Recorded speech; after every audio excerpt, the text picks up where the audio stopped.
Out here in the perimeter, there are no stars.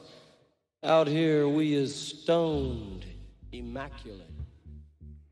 Hello and welcome. This is the C86 show. I'm David Eastaugh. As you know, we love a special guest. This week it's going to be the turn of the musician John Ford, who I spoke to very recently to find out more about life, love and poetry. One-time member of Elmer Gantry's Velvet Opera.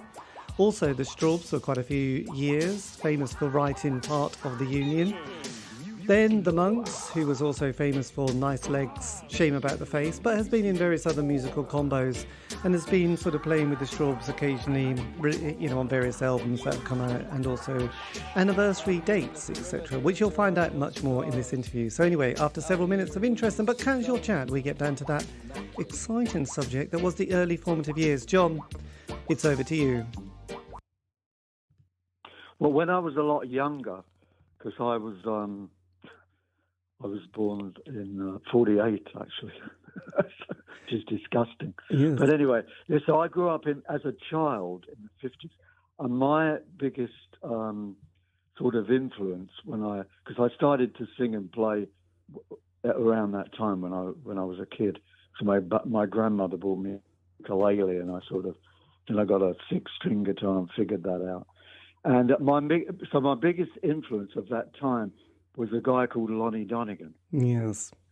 He recorded, he was like before the Beatles, he was the biggest thing in England, and he did a take on which a lot of people didn't realise, and I certainly didn't as a child. He took a lot of Woody Guthrie, you know, the American folk singer songs, and made them his own, you know. Yes. And Leadbelly as well, the blues singer. And he was like the biggest thing, you know. He was a big pop star, you know, before 1960 hit, and we had also another Cliff Richard and the Shadows was a big influence on me as well. Yes, absolutely. I don't know. When I first heard it, as a child, I was always very into, even though I couldn't read music and I didn't really understand. I got bored with the doo-wop period, you know, where there were most of the songs were constructed of C, A minor, F and G, all the songs were like that, and I really got bored even at like 10 or 11 years old. And then when I heard the Shadows do Apache with all these minor, because I thought, what the hell is this? This is fantastic. So as a child, I was into, you know, a lot of things, you know, and that's what got me sort of writing songs. Yes, I know. I think Bob Dylan was a huge Lonnie Donegan fan as well, actually, from reading various articles. And John Peel was a huge fan of Lonnie. So, it was the ultimate thing. So when we came to sort of that early sort of 60s period, there was the great moment, wasn't there? Music started to change drastically. Before that, were you sort of interested in that kind of Elvis and Little Richard time and Buddy Holly and Eddie Cochran, you know, rock and roll? Well, yeah, I was aware of it. My father was, you know, the record buyer in the family. So we had Little Richard, definitely Elvis, and all that stuff. Not so much Buddy Holly. My father didn't buy Buddy Holly for some reason. So it was Lonnie Donegan, Elvis, Bill Haley and the Comets, which, believe it or not, you know, Rock Around the Clock, right? I was on Top of the Pops when Rock Around the Clock resurfaced. And we actually were, when I was in Hudson Ford, we did a show on Top of the Pops with Bill Haley. I couldn't believe it, you know. Amazing. Yes. That was it. And he sang that song, you know. I don't know whether he had the same band, but he sang it just as good as on the record, you know. But yeah, all that stuff was a big influence on me. Yes. During that period. Your parents were obviously very hip to the trip then, because, you know, my parents, who I love, but they were, you know, much more into that country sound. I mean, my dad liked Elvis, but he was quite young during the war period, and they, you know, obviously liked people like the Andrews sisters, and there was other people like Teresa Brewer and these sort of slight, sort of singer-songwriters that, not singer-songwriter, you know, like slightly lounge, not Elvis, not Frank Sinatra, but people like, these kind of women singers that, I mean, they were okay. My father was always into all the rock stuff, really, I suppose. Yes. And you grew up in London, didn't you, as well? Yeah, Fulham, place called Fulham. Fulham, yes. But Craven Cottage. Did you how did the war sort of? I mean, obviously survived it because you wouldn't be here. But oh, sorry that my that's fine. girlfriend came in there. This is life. Yeah, no. But what was the war period like for your family? Did they talk about the war? Yes, the Second World War. Not much really. No. I don't really. I mean, I was aware of it. I mean, my mum used to say we couldn't get, food or oranges or bananas during the war and things. But I didn't really know. I mean, I didn't have much experience.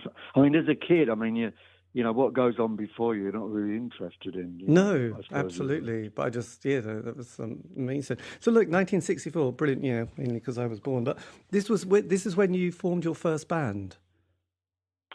64 at school, yeah. And again, this was another big milestone for me because, again, as when I heard Apache, change my sort of musical style, when I heard the Beatles, that was, with all their chords I'd never heard of, put in pop songs, And so even though I was already playing, and singing at school, I met a guy at school, and we sort of got together, started writing songs, and that formed my sort of first band called Jaymes Fenda and the Vulcans in around 1964. Yeah, such a great name. Why was the bass the instrument of choice at that point?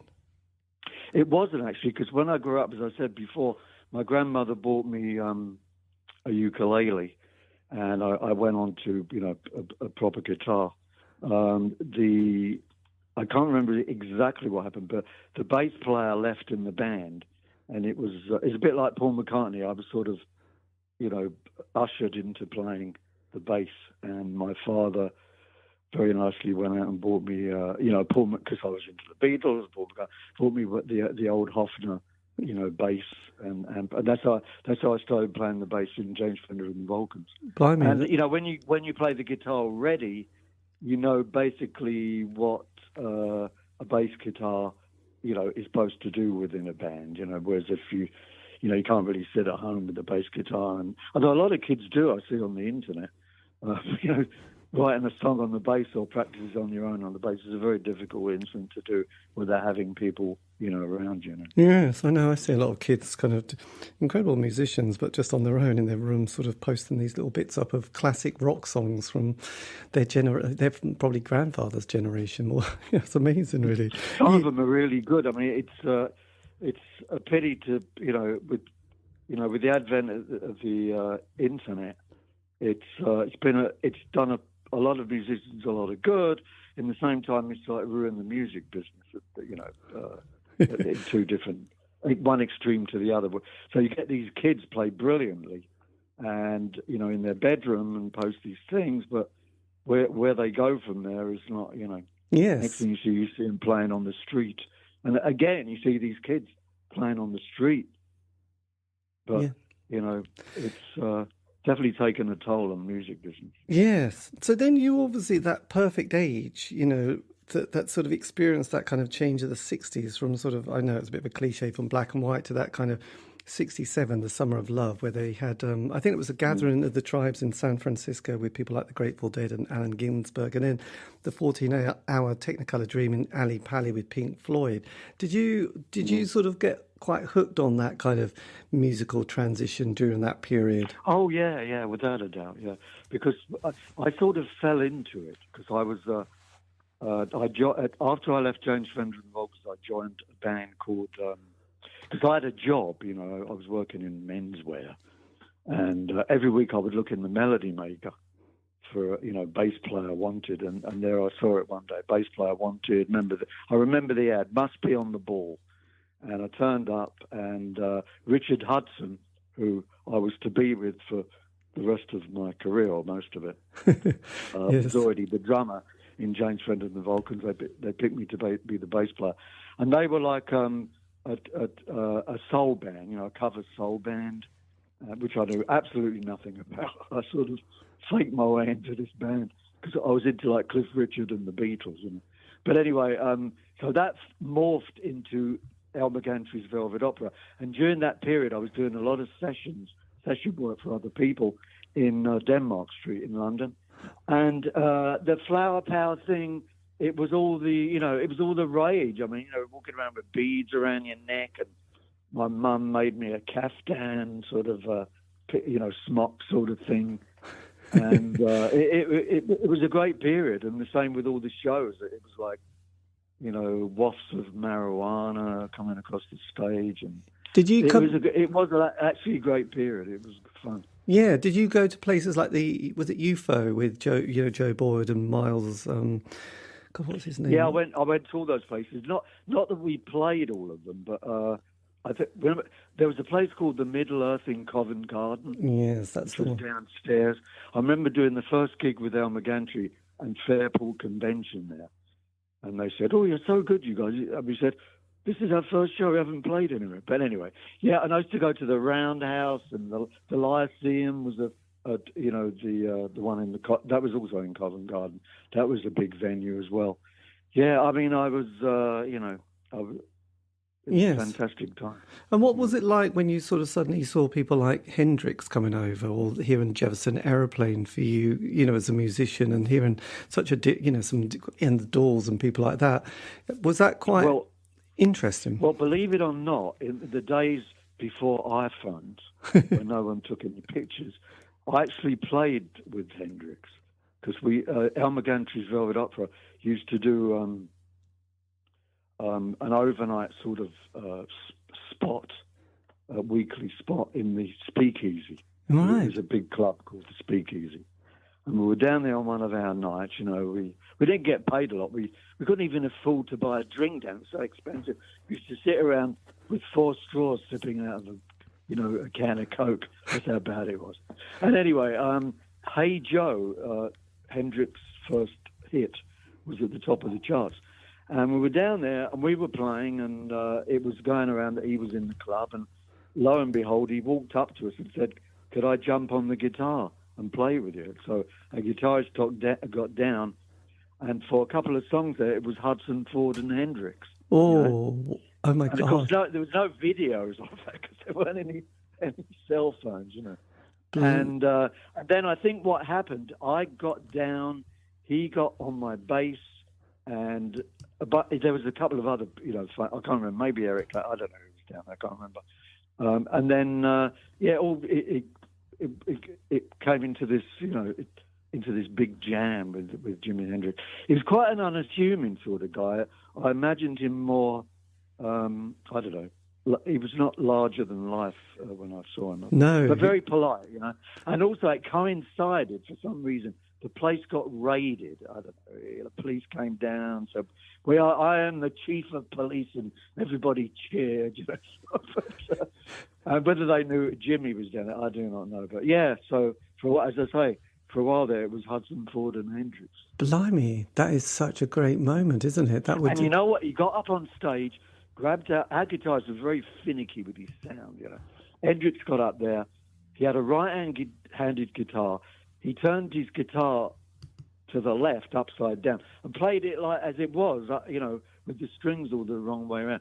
And he immediately turned all his volume controls on his Marshall amp, full on, sounded great. Yes. And did it have that quality that you kind of recognised straight away, thinking, God, how does he do that? From Jimmy? Yeah, Jimmy. What, from Jimmy? Oh, yeah. He played as he normally played, unbelievably upside down. Yeah, we've still got and when he got on my bass, we've still got that bass. I don't have it in America, but Hudson owns it now. Yes. Still got that bass that he played on, yeah. And that was with me all the way through my career. I used that bass on the Five Proud Vulcans, Elmer Gantry's, the Strawbs, Hudson, Ford, and a load of other stuff we did. Touched by Hendrix. God, that's quite something, isn't it? Touched by. That's yes. I know, amazing though. I mean, when you're young and you first hear Hendrix, it's always something, isn't it? Really, for my generation, I suppose. But yeah. And what was it like going in the studio? Because you did, an album with the band, but was that '68, wasn't it?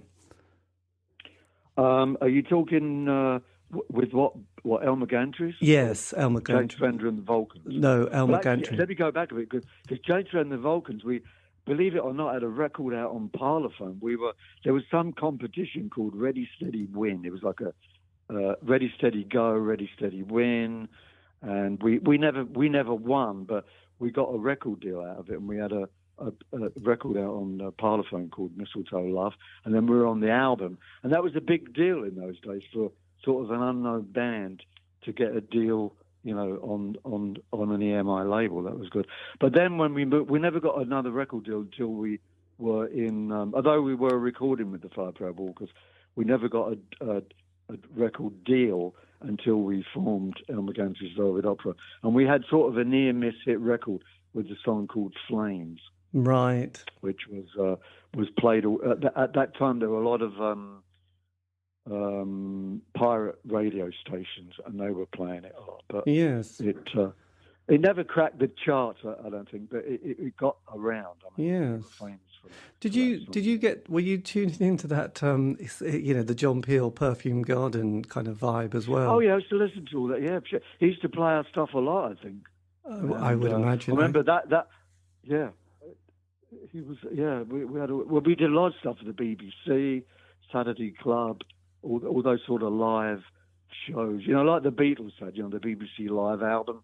Yes. We did all those, and they're flying around somewhere, but yeah, it was a very busy time between that, the shows, and my session work. And I was on a lot of like hit records, Home and Hermits, Dave D, Dozy, Beaky, Mick and Titch, loads of stuff I played bass on, Yes, I could imagine. Was it Jimmy Page was very similar, wasn't he? He was kind of appealing. Yeah, before he was in Led Zeppelin. Yeah. Did you at that stage? Because it kind of so much was changing, and there was like these kind of quite progressive folk bands like Comus, who was sort of happening, and there was the Incredible String Band, and then you had that birth of kind of prog rock with a band called, I think, either 1, 2, 3 or Clouds that David Bowie loved, as well as that psychedelic world. How were you sort of digesting all this? Because there was so much, that not much had happened before. Obviously we had, the blues and we had jazz and Presley, but there was just so much music opening up. And as a musician, there was always that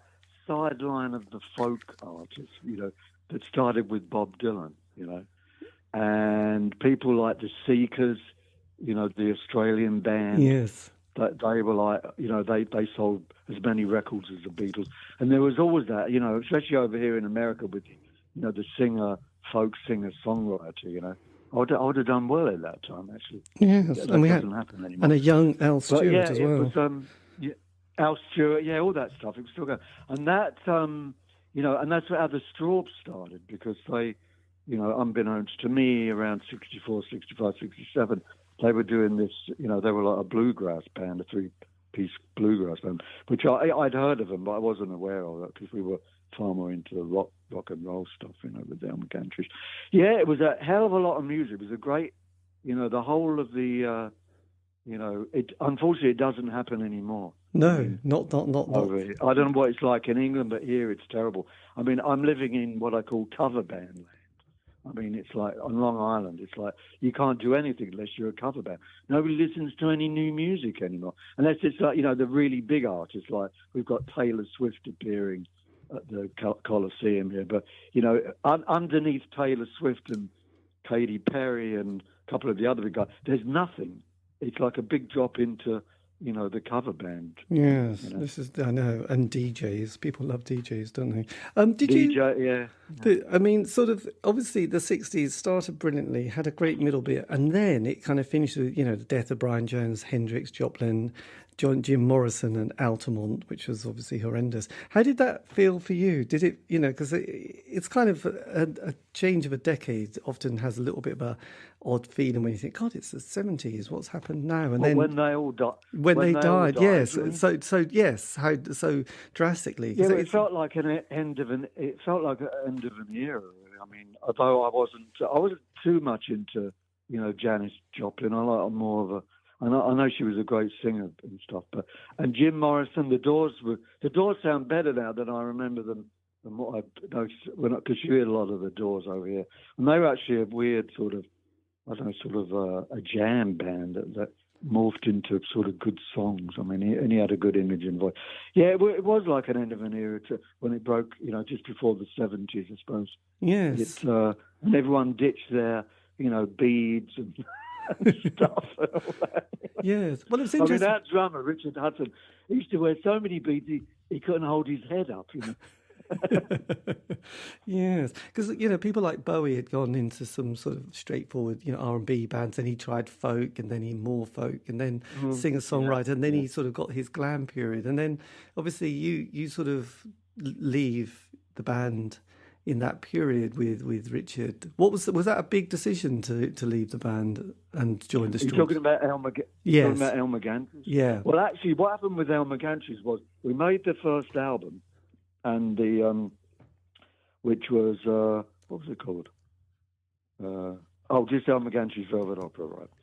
And we struggled to. We were doing shows and stuff, but we struggled to. After Flames never really hit, to make the big time. And the album was, I suppose, it was received okay. And we got on a compilation album called. The Rock Machine Turns You On, with a lot of American bands, and everyone thought we were American. Yeah, that was so Flames was on that. But then Elmer left. Because things weren't going, and I can't remember the exact thing why. And we had a guy in the band called Paul Brett who replaced our original guitarist, and we made a second Velvet Opera album, not Elmer Gantry, it was a Velvet Opera album, which was more folky, and we wrote in a folk singer from Hammersmith called Johnny Joyce, who had a very good voice, and he played the 12-string guitar. And that second album was more folky.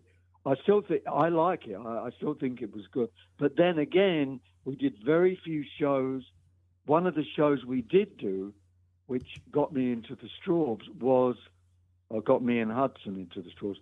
We played a show at the White Bear in Hounslow, which was a pub that Dave Cousins ran as a sort of a folky arts lab thing every week. David Bowie was there. He had a lot of sort of up-and-coming artists there.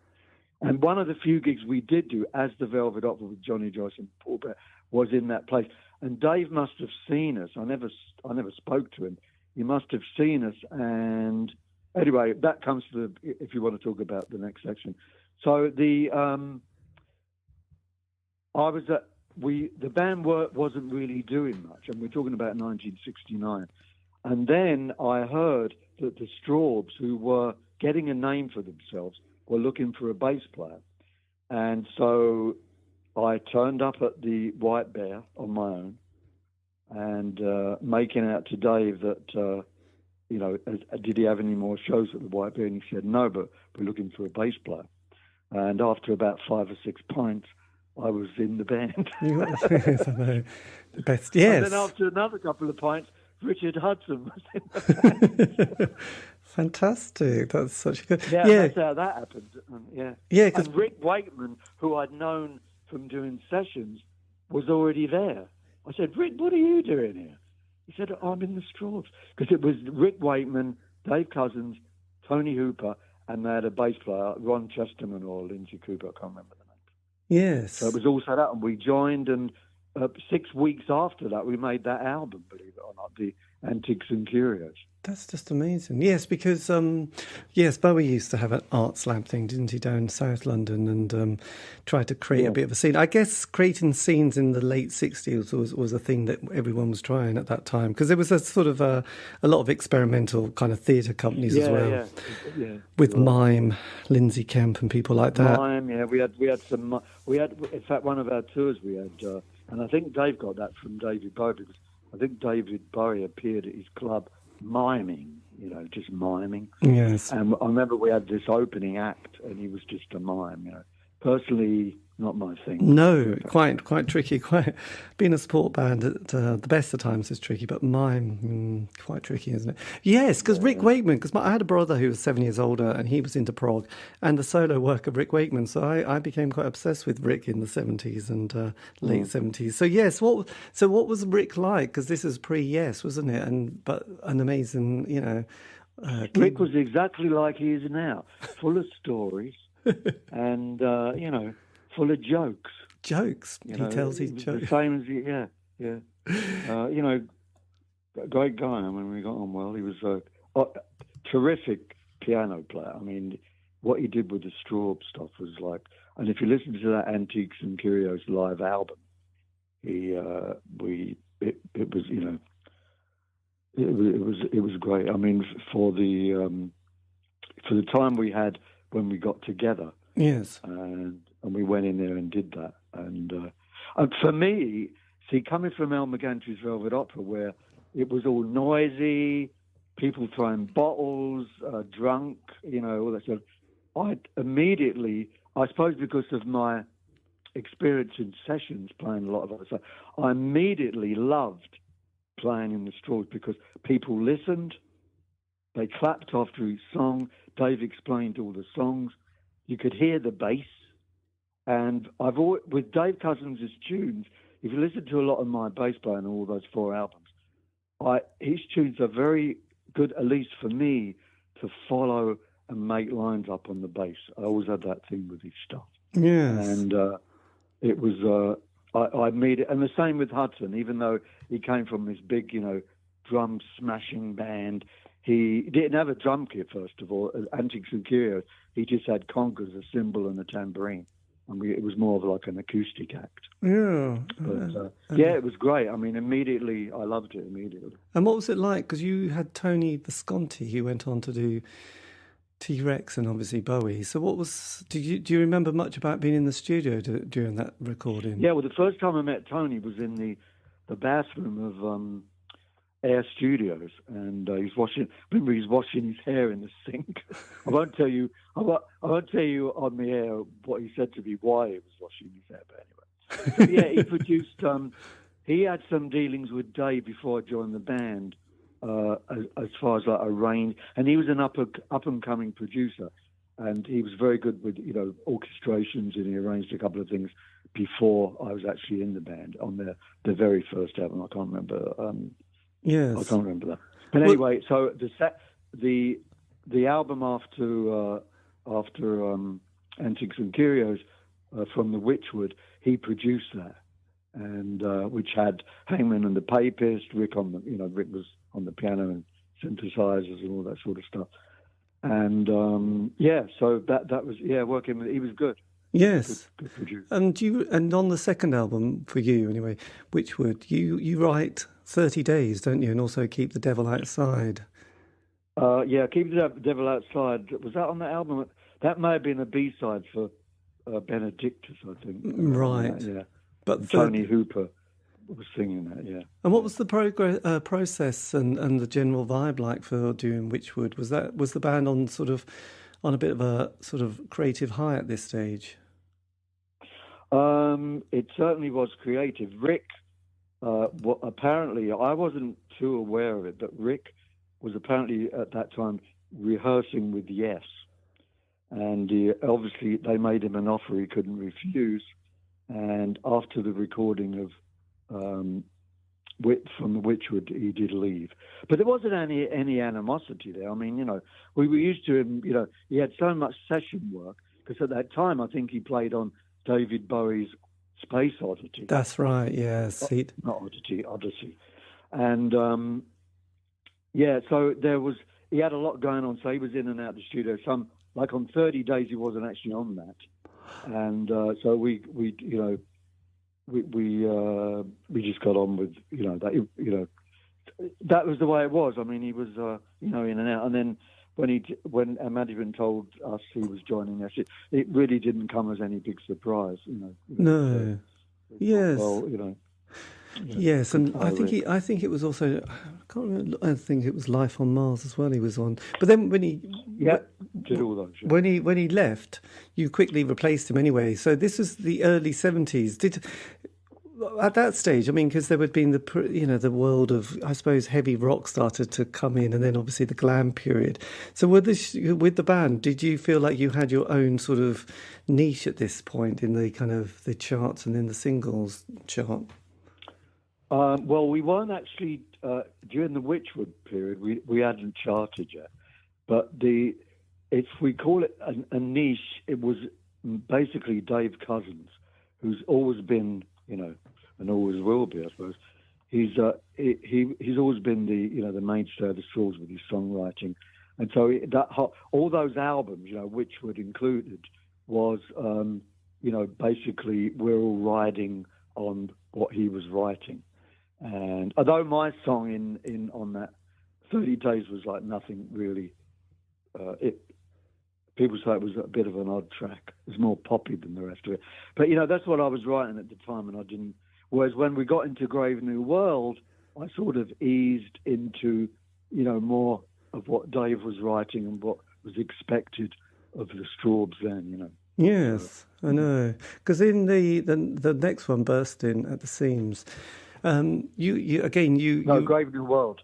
Grave New World. Oh, Grave New World. But then the sort of the 73 one, Bursting at the Seams, this is where you have two more sort of songs on the album, or three more actually, don't you? You do quite a few on this one. So have you, has the sort of, is that kind of a recording and sort of writing process, did that change much on that sort of third album with the band?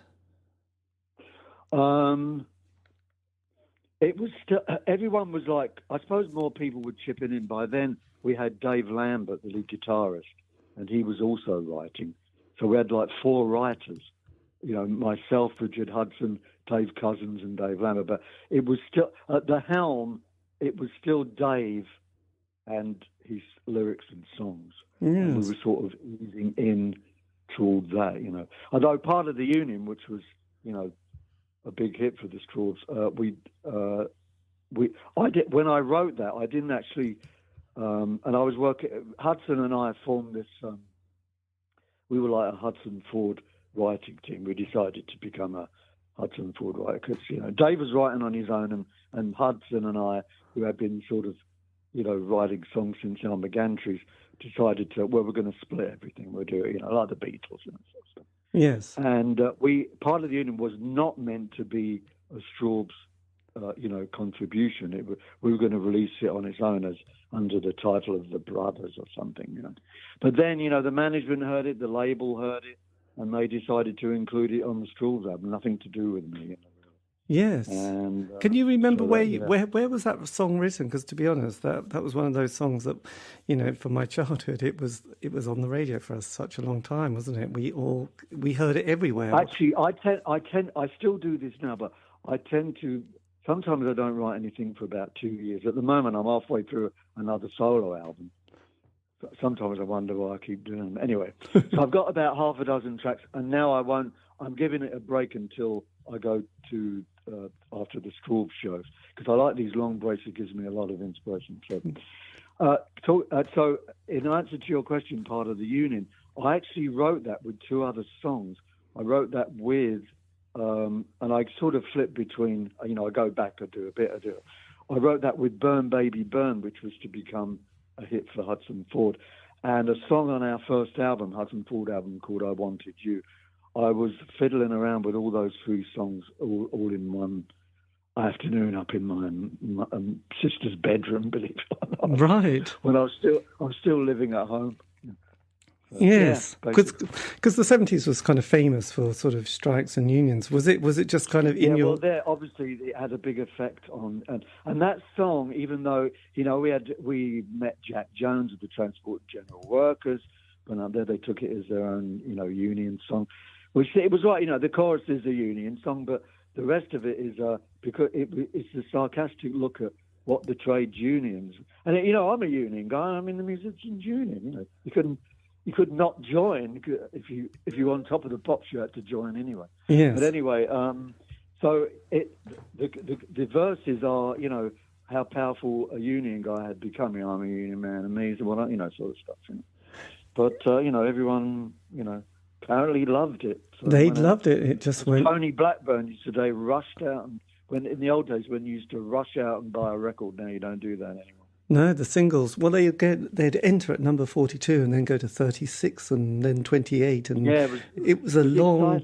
It was a long. And Sunday evenings or afternoons, we used to listen to the radio, being very excited to know if a song went up 5 places and would get played, because that's the only time you could hear a record. So, I know, it was great. You either bought a record or it was on the radio, or it was on TV. You had no other access to that, and that was great because, and that's what's wrong with the business now. Kids now, they have access to anything without paying for it. Bands don't even, bands release their albums on the internet because they know people are going to get it anyway. Yes, it's ridiculous. I know. Little did you realise. But then, obviously, a bit like a lot of bands, when they get that single, the tour. Did your next, tour with the band just have a totally different atmosphere with a big sort of hit single? Oh yeah, 73 was our, I think that part of the Union was released in January of 73, and we had, the tours were like wild. I mean, they really were in England, and we did, in Europe as well. We were never big in France for some reason. I don't remember the Strawbs going to France. And then, of course, we had the American tours, which unions aren't so powerful over here. No. Part of the union didn't mean that much over here, but we had some good tours over here. Yeah, yes. It was good. But yeah, you're right. It was pretty wild. I mean, things I can't even repeat over the radio. No, it was a different period, wasn't it? I know it's like one of those things we all just smile when you. Yeah, that was kind of interesting. But did you have an American kind of audience? And the other thing with a lot of bands I've interviewed from Britain is that tour in America often finishes them off a bit. They come back a little bit like they've been to Vietnam. They're a bit shell-shocked and a bit like, God, what was that? They don't know who they are and where they're living anymore. They're just a bit knackered. So well, it can be, yeah. But I personally, I'm one of those people who love living in hotels. I mean, to me, I could be on the road all the time. But they were very. When you looked at the tour, the tour guide and saw 6 weeks of shows. It was a bit, bloody hell, 6 weeks. Especially, I just met this girl, and I went over to America. It was like, I'm sorry, I've got to go. Yes. Pay for 6 weeks. Yes. But America, the first time we went was like, was the greatest time of my life. I mean, we came from, in fact, I think we went to America before we hit it really big in 72. I think we went in 72, actually. Right. Yeah, when we had Grave New World out, yeah. And we flew to Los Angeles, A&M Records, had a big limousine. And, oh, my God. We stayed at the Continental High House, which, Led Zeppelin was there, and they were playing on Long Beach. We had about 3 nights in the Whiskey A Go-Go. It was like the greatest time. Oh my it God. was unbelievable. The whiskey. And the weather, we up on the roof in the pool, everyone got red. It was absolutely fantastic, and so it set us up for the rest of the tour, which wasn't, the weather wasn't quite as good when you go to Chicago and all those places, but it was still great. Yeah, it was. I loved it personally. I would imagine, yes. Mick Fleetwood was the same. He just said he loved that, going to a hotel, clean towels, little soaps, just... Yeah, it's great, yeah. No, it really is. Room service, just enjoy it, and more than anything, which is, I think it's either... and Lemmy was probably the same. It was just rock and roll was in his blood, really. Mm. So that was good. Then you sort of become the Monks. What's the sort of the scenario behind from the Strawbs to the Monks happening? Well, it wasn't the Strawbs. We left the Strawbs, and Hudson and I, and Hudson Ford. Mm-hmm. And we had like a string of hits with them, whilst Dave formed another band, under the Strawbs, and they went on to make very big albums, Ghosts and Hero and Heroine, who actually were bigger albums in America than they were in England at that time. And so we made a couple of our albums. Were Dave Cousins always said we had the hit records and they had the hit albums, and if we'd have stayed together, we might have been as a lot bigger than what we are now. But who knows? Was it a big decision? Was it a big decision leaving the Strawbs at that stage, or was it just what? No, it mainly was because of the. Between me, Hudson, and Dave Cousins, as far as like songwriting in the band, basically was what it. And It's very hard in a band when some of these bands, you get one songwriter, he's a millionaire, and the rest of them are just on wages. Yes. But when you get a band where there's a lot of contributions coming from all sides, it can get a bit heated. And looking back on it, I would have done things a lot different now in the Strawbs, instead of making these camps and stuff, what we had. Yes. And Dave Cousins went one way with the Strawbs, and we went our way with Hudson Ford, and we had Pick Up the Pieces, Floating in the Wind, and but then we never, touring wise, we never did that much. We went to America, we did all the stuff, but it sort of wound down a bit when the punk movement came along. Yes. And I personally started to feel a bit out of date with the stylistic singing. There were these great voices, and we were struggling to, find another hit record after Floating in the Wind. And it sort of went to, it sort of died a bit, And then the Monks was it was a fluke, the Monks. I wrote this song called Nice Legs Showing About the Face.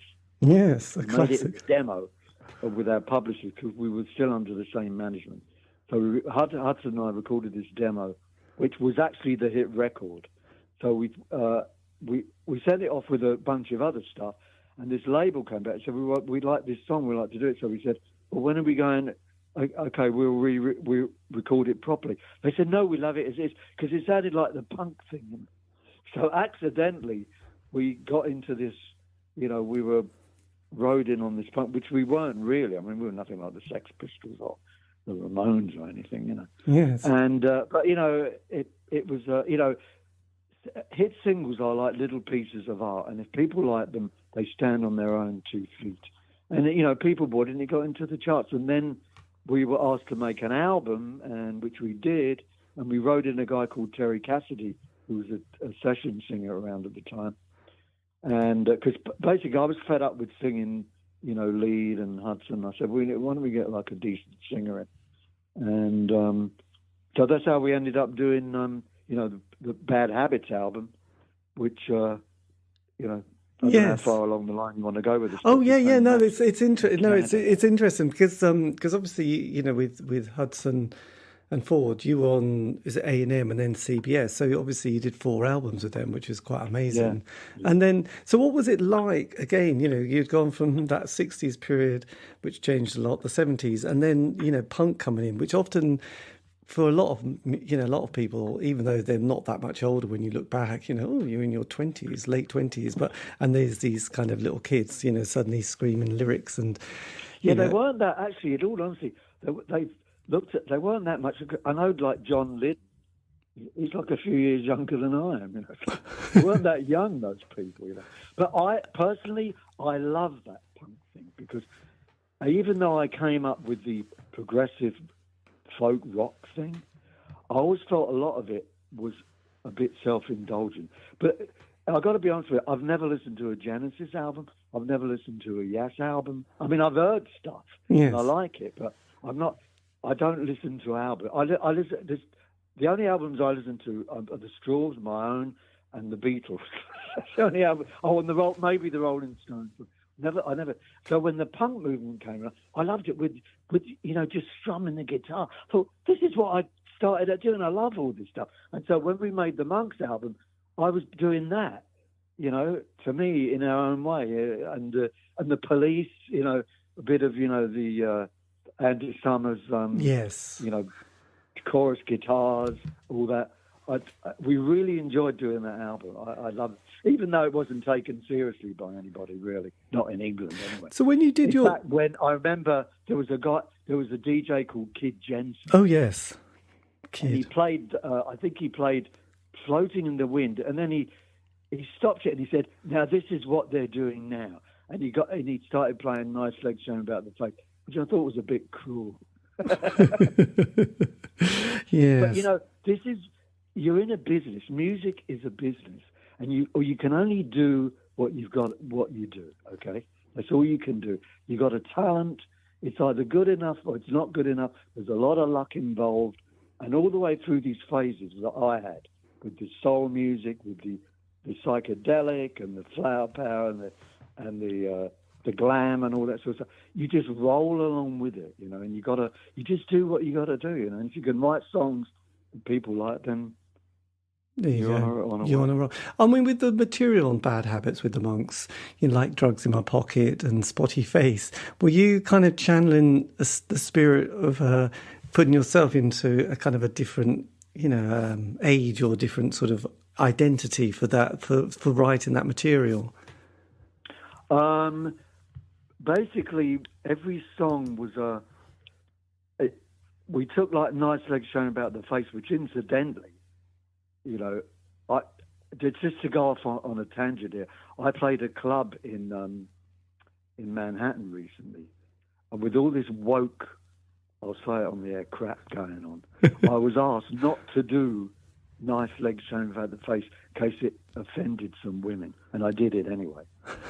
So that song, getting back to what I was saying, was actually a line from my ex-wife, my ex-English wife. Yes. When she said to me, we used to a girl walking out, Nice Legs Showing About the Face. I thought, it's a good title for a tune. I should have given her royalties. But so that sort of sarcastic look where a guy goes out with someone, he makes her laugh and then because she hasn't got a nice face. We took that in the Bad Habits album, and every song on there is like a sarcastic look at, you know, bad habits with them, you know, just a bad kid, you know, going into cinema, getting into nothing, smoking in the dark. And I can't remember a lot of the other time. We even did one about Dear Jerry, which was a politician, Jerry, an MP who I think he was gay. You couldn't write those sort of songs. Yes, I think Dear Jerry is about that, yeah. And then the hit record in Canada was called Drugs in My Pocket, and I don't know what to do with them. Couldn't write that now. You know? And Cherry Cassidy had a very good, aside from being a good singer, he had a good way of putting on voices. And a lot of those tracks had all different voices, Indian voices, you know, Greek voice, you know. You couldn't do that album now without offending somebody, you know. It wasn't meant to be offensive. We just thought it was funny. Yes. I still think. Well, I think it captures that time of the sort of late-ish 70s. And we did the same with the second album, Suspended Animation, which is about the actual track Suspended is about a robot who's, you know, getting it on with, you know, a female robot, you know, all that stuff, you know. It's just funny, you know. Yes. I mean, it was kind of an interesting time because 79, when Bad Habits came out, that was when Thatcher got in and then, you know, obviously was in for the next decade and beyond. And then we had, you know, like the Falkland War, the miners' crisis. Then we had, Greenham Common. We thought we were all going to be, you know, nuked at that stage in life as well. What was it like for you sort of navigating yourself into the kind of 80s and still kind of keeping interested in music? Well, when the Monks hit, I thought it, as a musician again, you know, it was like I thought, God, this is like, it was a whole new high. You know, we've got a hit record out of nowhere, and it's like, you know, and at the same time we were messing around with a third, because I was always a fan of Django Reinhardt, you know, the guitarist. Yes. Introduced to me by my father, who was, you know, used to follow him around, and you know, during the war period. And we started writing these songs with like a poppy thing, but with the Django Reinhardt rhythm guitar backing, you know, that sort of jump with the jazzy chords. And we were forming this band called High Society. High Society was actually going before. That's what we came out of Hudson Ford when we started doing that stuff with Cherry Cassidy. And then when the Monks hit, we had to drop the whole thing and go out on these Monks tours, you know. So it was a whole new, I couldn't believe it, you know. It was like, you know, it was just something that came out of thin air, just luck, I suppose. Yes. Again, with the music business, there's a lot of luck involved. And when we went to Canada, because the thing with Canada, and it was only by sheer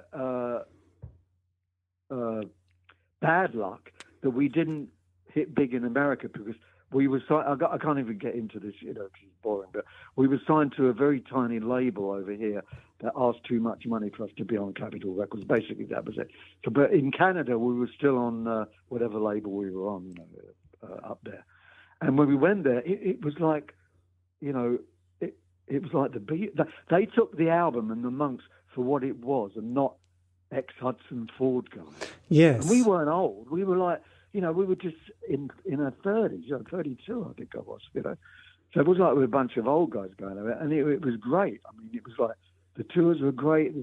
It was unbelievable. Yes. Really was. And did you, at that stage, play any of those kind of clubs like CBGB's or Max's Kansas City or those in New York? Not as the Monks, no. We never came to the US as the Monks. Oh, right. But no, we never came. But we did. We were doing big halls, and like not soccer stadiums. What do they play with the puck thing? On the ice. All yes, that ice hockey. Yeah.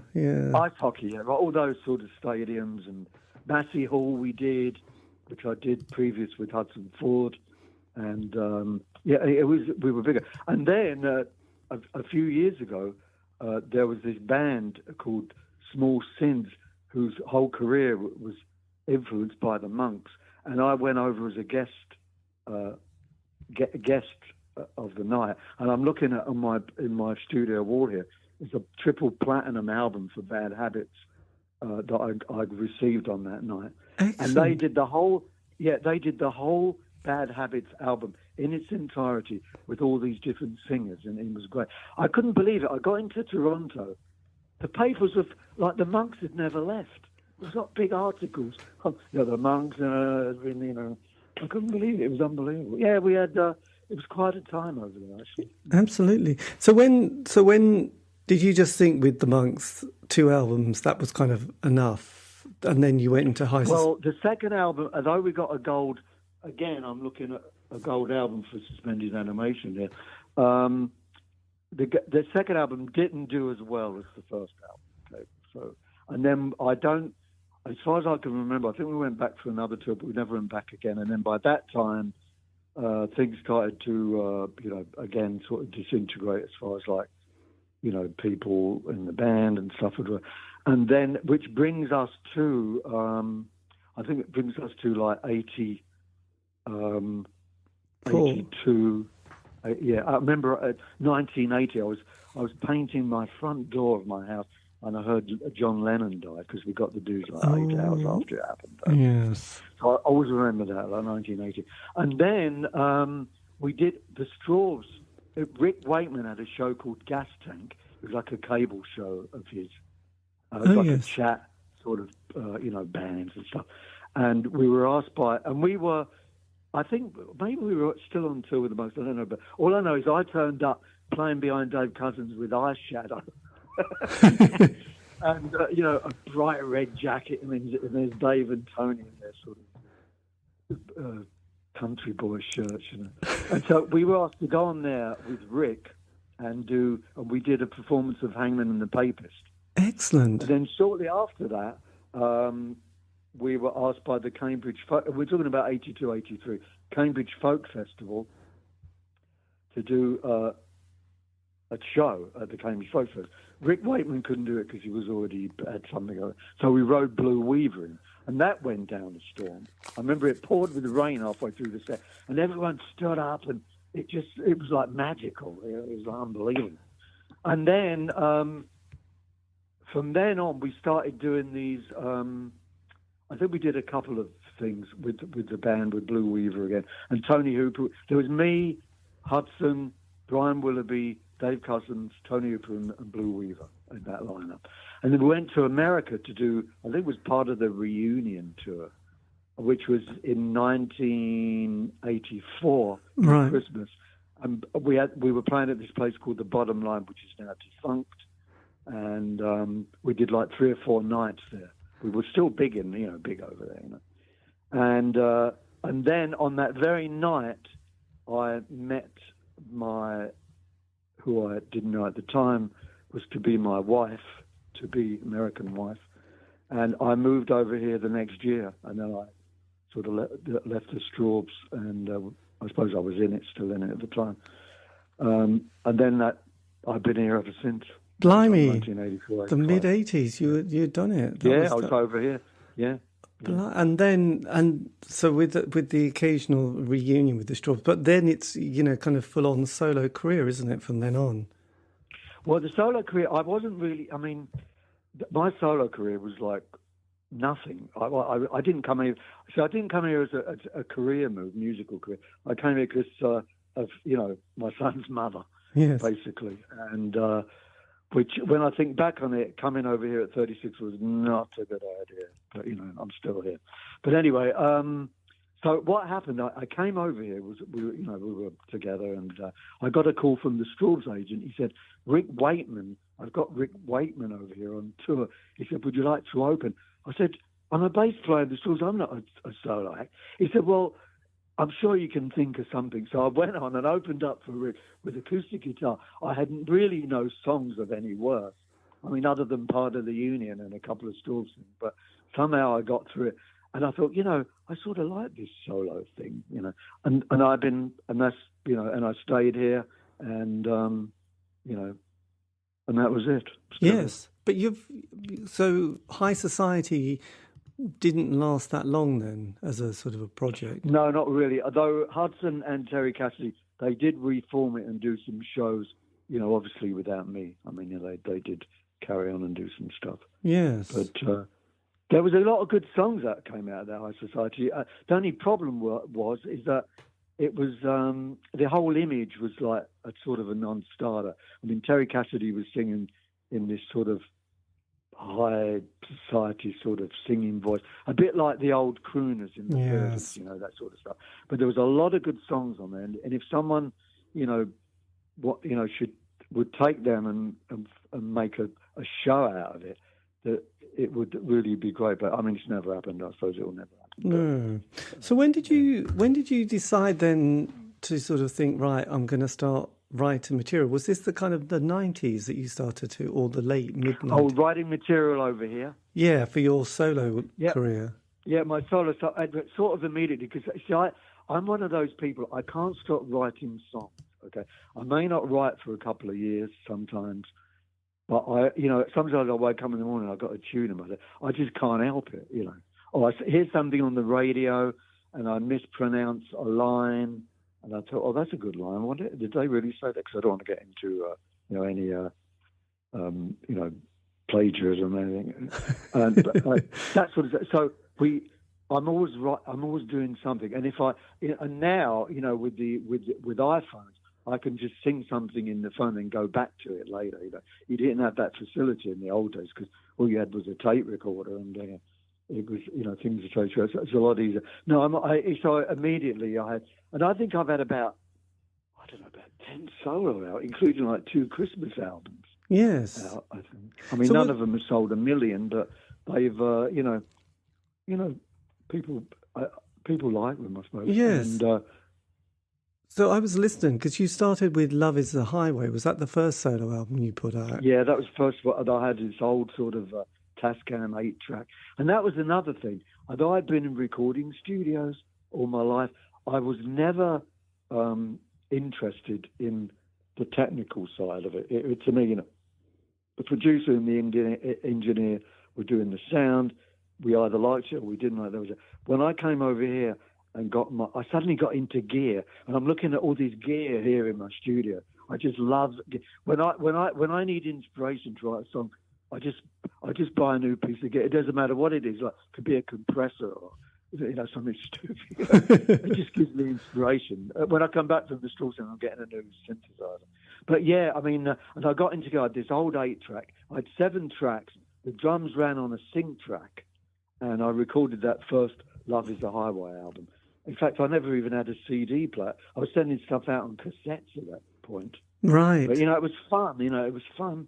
And when I listen back to it now, they sound pretty awful. But now the last 3 albums have been sounding pretty good because technology's changed, Yes, absolutely. That's been fantastic. Yeah, because I've been listening to your latest ones because they're kind of easy to hear. But there was one, Life is a Foreign Town. That one came out 2 years ago, didn't it? Was they this? Yeah, actually, I recorded that right in the middle of the pandemic, basically, most of it. Right. In fact, we did a video that went worldwide of one song on there called "All Locked Down" about the pandemic. So I have to write. See, that's how I write. I have to write topical songs, and I'm sitting there. I'm thinking, what the hell rhymes with quarantine? And I come in there, we're all locked down in quarantine. Whatever.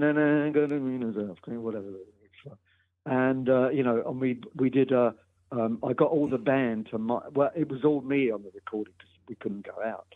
So I did everything. But the band mimed their parts and we sent it off to this show, I think it was Jam 69, I can't remember the name of the place. But it was out of Florida, the guy producer, and he got all these acts from all around the world who couldn't go out with the pandemic, and we sent him the 4, videos of each person in my band, and if you go on my Facebook, you can see it all locked down. But yeah, so that whole album was basically done in 20, as was the Strawbs album, Settlement, which again we all did, via computer. Yes, so Settlement. But then is there a new Strawbs album called The Magic of It All? Is that? Yep. We did that the same way. Right. The same way. So So just to get the chronological kind of narrative here, when you were in America, did you do much work with the Strawbs apart from the occasional reunion tour, or did you continue recording with them? No. Around 2000. I went over to England to do the 30th anniversary, which was done where was that done? Chiswick or somewhere. Right.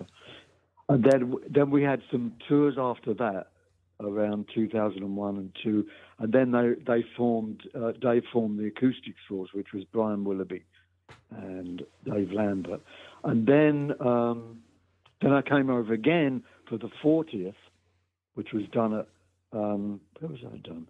Some stadium, rugby stadium in. Twickenham.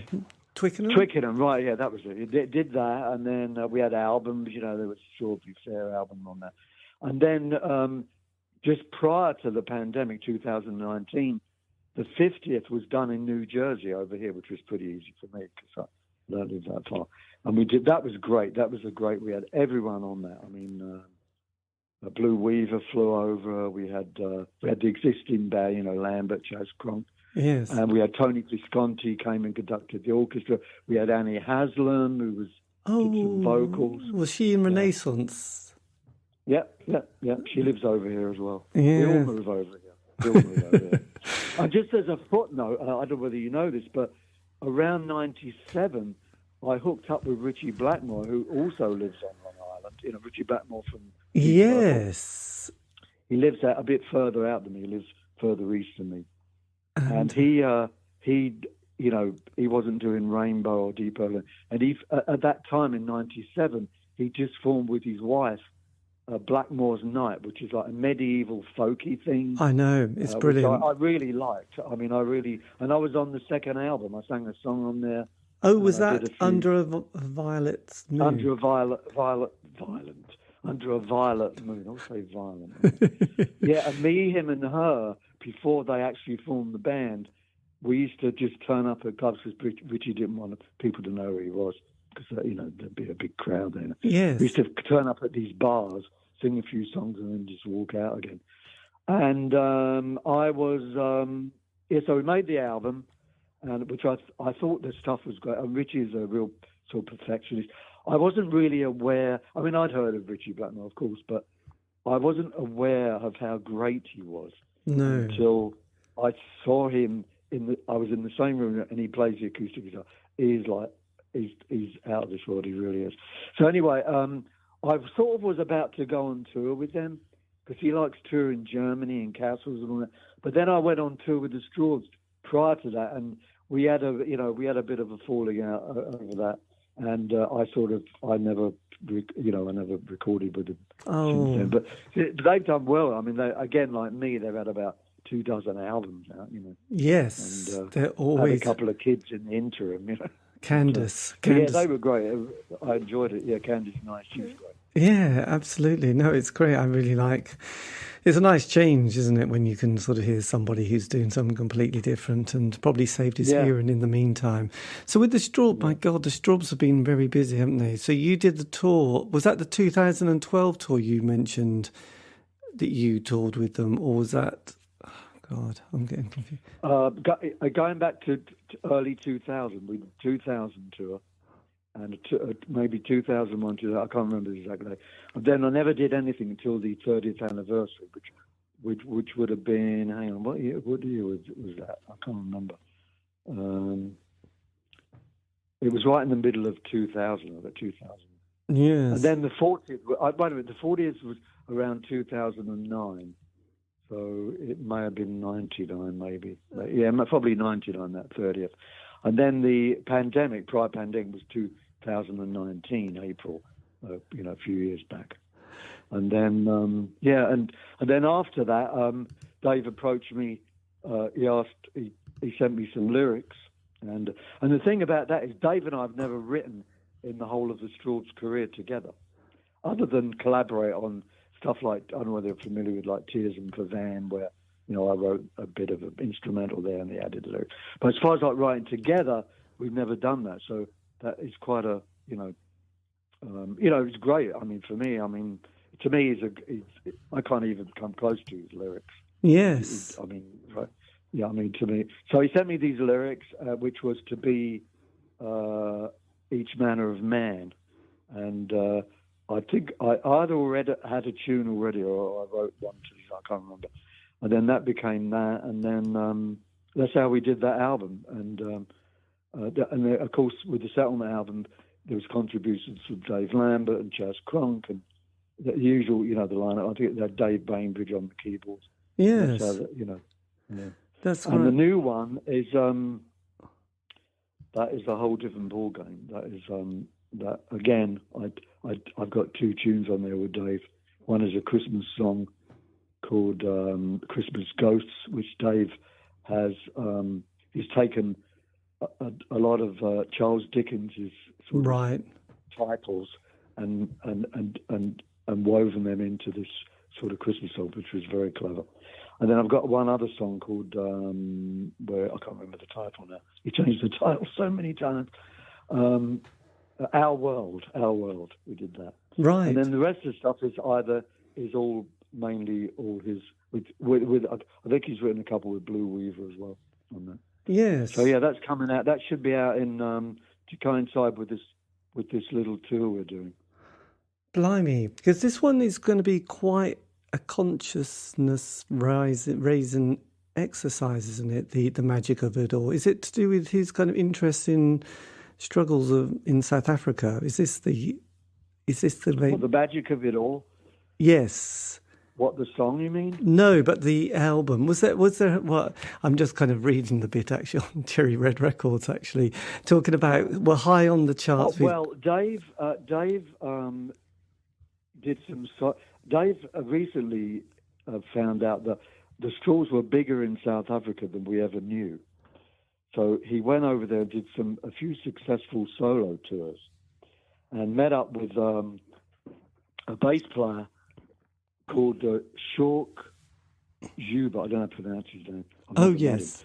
Shork Joubert or Joubert. And he did some shows with him, bass player and acoustic guitar.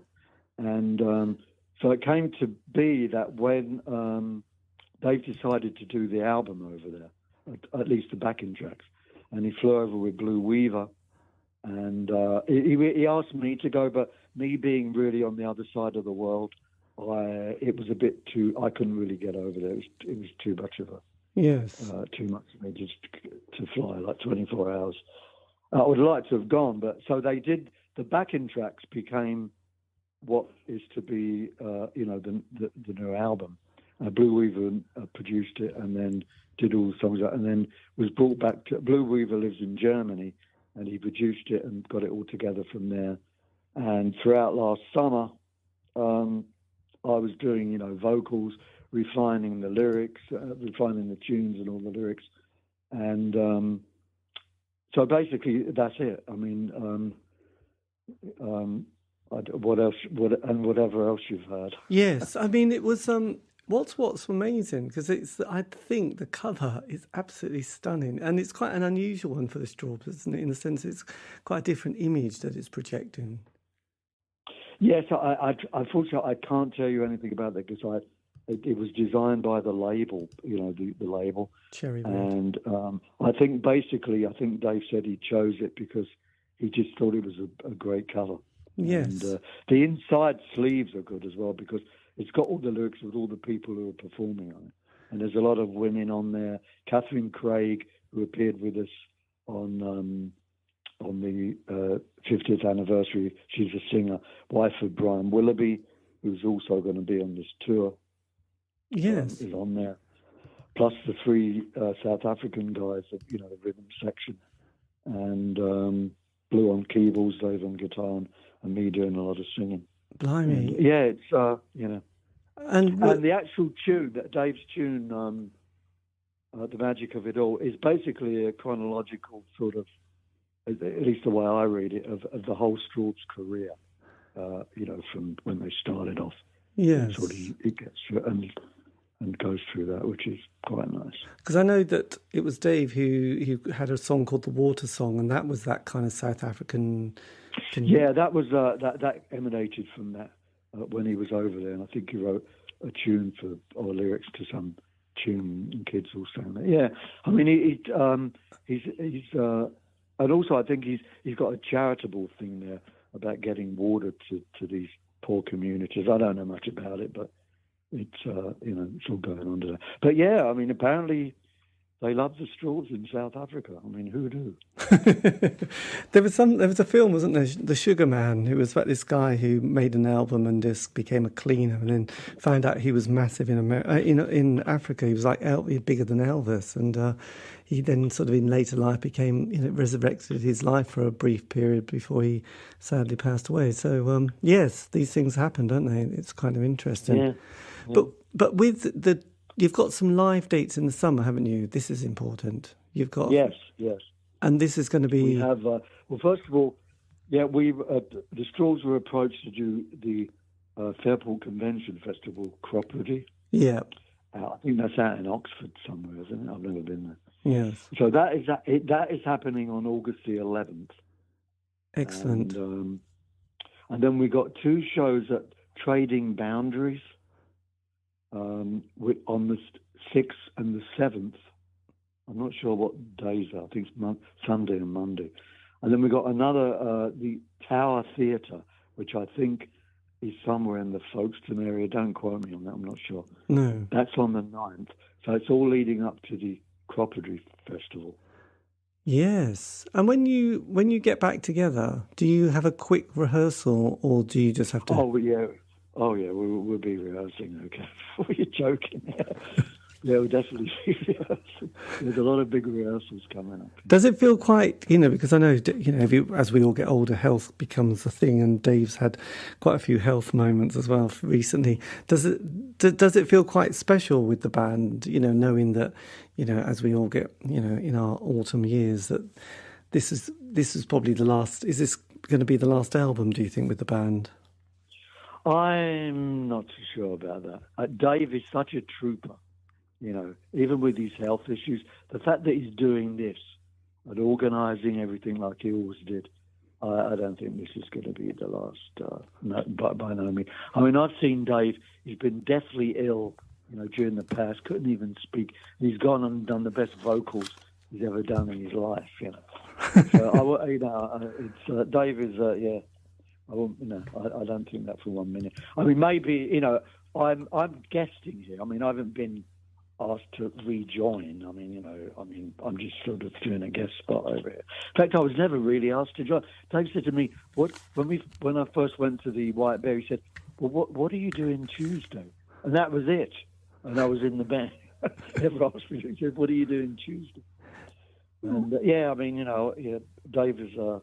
He'll still be going. Yes. And you mentioned you got an album you're writing at the moment, and that's coming out. Is that this year or next year? I think it's more likely next year because I've got half a dozen tracks now. So, but I'm not doing anything because my mind's too fixed on this Strawbs thing. So by the time I get back, it'll be like, the autumn, and so no, I'll probably be next year. But I've already have a title. It's called "Who Stopped the World." The track is already done. Yes. Who Stopped the World? Again, topical track. Who stopped the world? Who derailed the train? It's all to do with the pandemic stuff and all that stuff. World's going to hell in a handbasket while we're worrying about doing shows. And do you sort of still just play live in clubs around? Oh yeah, I did a show a couple of weeks ago in not far from where I live on Long Island. It's not a big place, about 300 seats. I still draw a decent crowd, but I don't do, as I say, a lot of the cover bands around it, they're all doing bars. I used to do bars when I first came in just for the hell of it, because it was a novelty for me, but I don't do them anymore. Yes. You got to play. My son, who's also got a band here called Lucky Dangerous, he has the same problem because he's not a cover band, and his stuff is more like sort of Green Day and loosely on Green Day and Ramones. And, yes. But he has the same problem, even though he's like 30 and he's young, because he's not. These bars want to. Who you're going to draw, what stuff do you play when someone playing Pink Floyd, and he has the same sort of problem. So, but yeah, I did. So we did about a 2-hour show a couple of weeks ago. I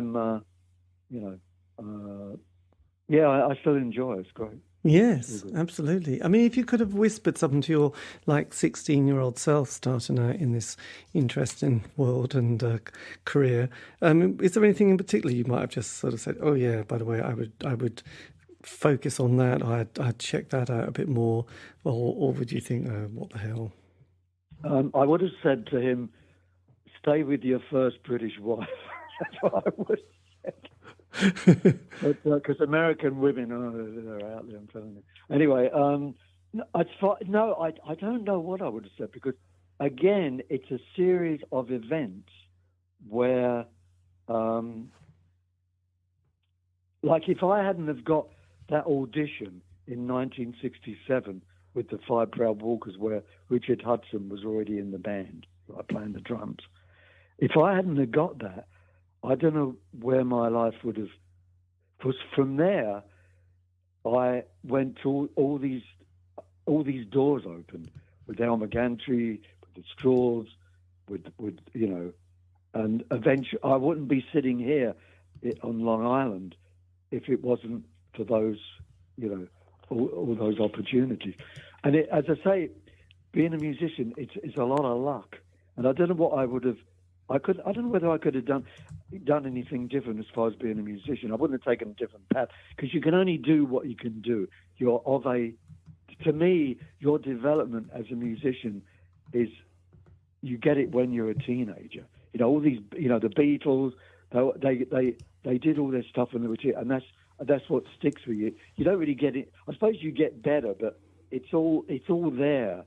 But by the time you're 20, you don't suddenly become really good when you're 45, And you've either got it or you haven't. Yes. And that's basically what it is. So I don't know. I think, again, there's a couple of things I couldn't say on the radio I would have done different, but as far as the music thing, I don't know. I don't think so. No. Just roll with it. And if you were to, someone said, look, what would you recommend for your incredible catalogue and discography? Which kind of album or albums would you say, yeah, they're the ones that I'm really proudest of? Because that's a hard question. I think the milestone ones.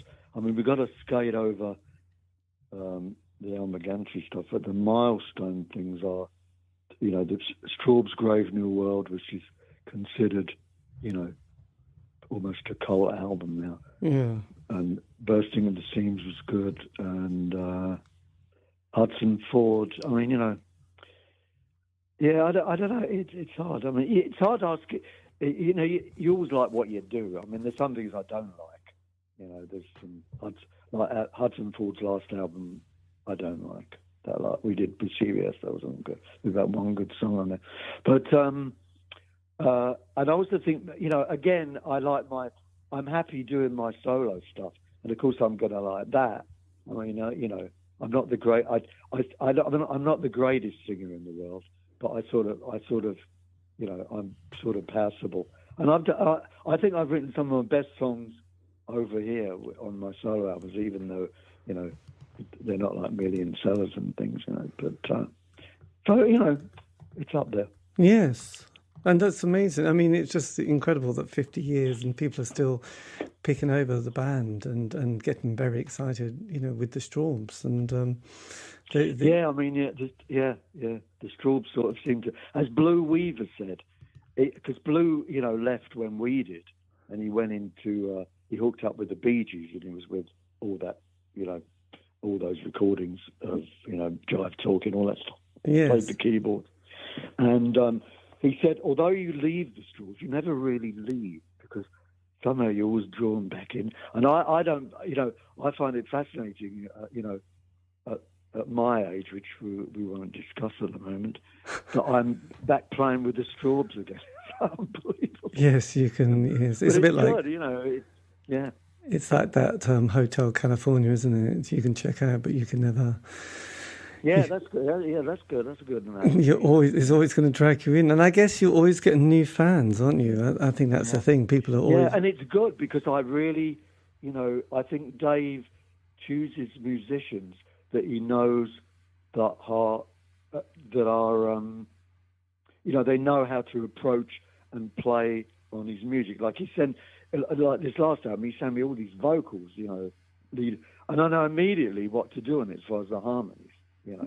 I send them back, and he checks them over, and it's always been the same with any member of the Strawbs. Lambert, Cronk, Hudson, Blue, or Rick Wakeman.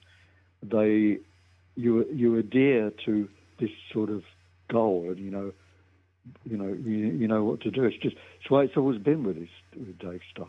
Yes, and it's great that people have been. They bring out these kind of amazing photographs from 50 years ago, black and white photographs in pubs and clubs and backstage, and they're so evocative. So with this kind of these dates, will Rick appear at all? Did you say? Or no, Rick won't. No, Rick's gone way beyond the Strawbs. He was actually, in fact, he was appearing a few miles from me in a venue called the Paramount in a place called Huntington on his solo tour. No, Rick won't play with us. But his younger son is Adam, I think. He's on the bill. Yes, playing keyboards as well. Yeah. Magical. So let me tell you the lineup there. The lineup is Dave Cousins, myself on acoustic guitar singing, Blue Weaver on keyboard, synthesizers, Catherine Craig vocals, Brian Willoughby lead guitar, and I think there's one other girl singer called Catherine. Can't read my own writing. Fenda. I can't remember.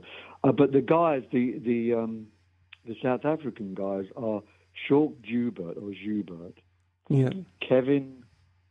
Damn, I can't read their names because I haven't met these guys yet.